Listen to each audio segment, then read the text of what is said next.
महाडमध्ये राष्ट्रवादीला दे धक्का, गोगावलेंचा मास्टर स्ट्रोक, सुनील तटकरेंचा सरपंच गोगावलेंच्या गळाला.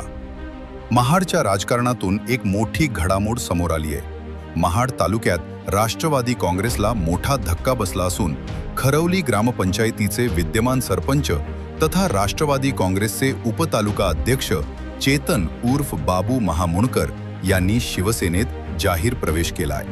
मंत्री भरत गोगावले यांचे चिरंजीव तथा जिल्हा परिषद सदस्य विकास गोगावले यांच्या उपस्थितीत हा पक्षप्रवेश सोहळा पार पडला.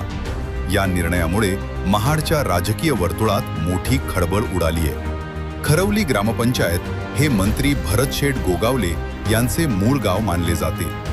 याच गावात 2 वर्षांपूर्वी बाबू महामुणकर यांनी गोगावलेंच्या समर्थित उमेदवाराचा पराभव करत सरपंचपद पटकावले होते. त्या पराभवानंतर विरोधकांनी भरत गोगावले यांच्यावर जोरदार टीका आणि ट्रोलिंग केले होते.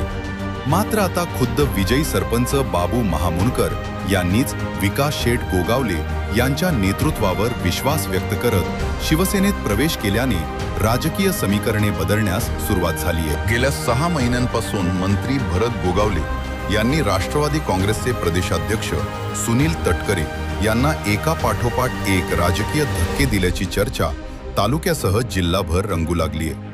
गोगावलेंची वाढती ताकद आता राज्याच्या राजकारणातही चर्चेचा विषय बनत असून आगामी काळात राष्ट्रवादी तसेच इतर पक्षातील अनेक कार्यकर्ते शिवसेनेत प्रवेश करणार असल्याचे संकेत मिळत आहेत.